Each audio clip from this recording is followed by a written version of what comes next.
Hello and welcome back to the channel, ladies and gentlemen. In today's video we are watching one of the most famous chess games ever played. This game was played in 1851 between Adolf Anderssen, who was playing with white, and his opponent was Kieseritzky, who was playing with black pieces. Adolf Anderssen was a German chess master, chess legend and a chess innovator and one of the top players of his time. And this game is so famous because Adolf Anderssen sacrificed almost every single of his pieces in order to create this spectacular checkmate you saw from the thumbnail. And this game is featured in almost every single chess book because of its popularity, so definitely a game you don't wanna miss. And without further ado, we will go straight into the game. Adolf Anderssen opened the game with e4, we have e5 for black, we have f4 for white, we are in King's Gambit. Black accepts this gambit, and we have bishop c4 played by white. Black strikes with queen h4 check, which is a pretty common in this sort of opening. White continues with king f1, and now we have b5 for black. Black's idea is to sacrifice this pawn for the quick development of this bishop. Game continued with bishop picking up on b5. And we have knight f6 for black, right now attacking this pawn. We have knight f3 for Adolf Anderssen. He now attacks this queen and asks black a question: where will you go? Black plays queen h6, and we have d3 on the board with the idea to protect this white pawn and also to open this bishop's diagonal.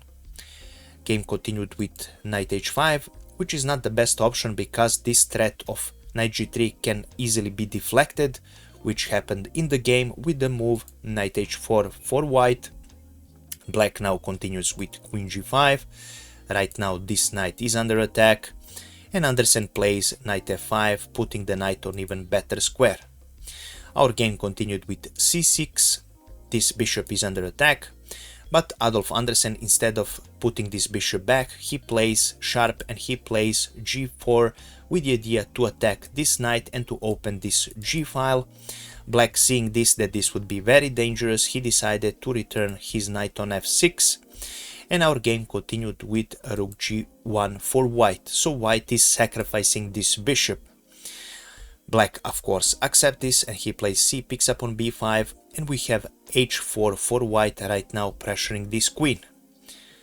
Black continues with queen g6, and white again pressures this queen with h5. Right now the only remaining square for this queen is on g5, and white continues with queen f3. Our game continued with knight g8 for black, and we have bishop picking up on f4 for Adolf Anderssen, again attacking this queen. Black now plays queen f6, and we have a knight c3 played for white with the idea to develop this undeveloped piece and also to include it in the attack on the black king.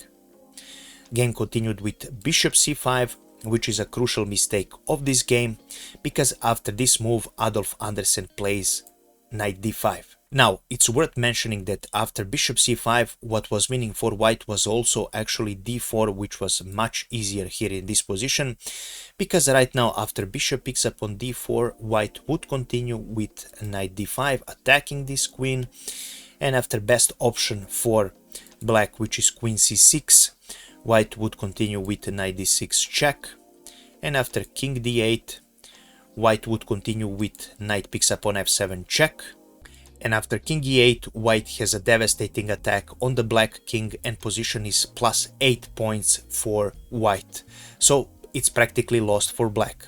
So this was one of the ideas that was winning for Adolf Anderssen, but after bishop c5, Adolf Anderssen decided to play knight d5. He was probably lured by the insane combination that this move could bring, and that is the reason why he played this move. Game continued with queen picking up on b2. Right now this rook is under attack, and white decided to sacrifice this rook and he plays bishop d6. After this move, black decided to pick up this rook on g1, which was the crucial mistake of the position.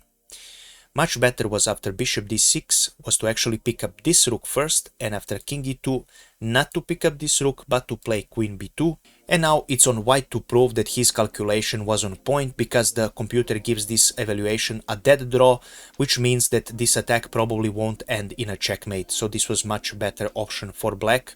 Of course, this wasn't played, and after bishop d6, bishop picks up on g1 was played, which allowed white to create this extraordinary attack with e5 first, and right now black decided to pick up another rook with queen picking up on a1 check, and after king e2, black played knight a6. Again, another mistake of the position. After king e2, the only move that holds the position is actually bishop a6. Although white is better, white has to continue his attack and has to prove his advantage in this position.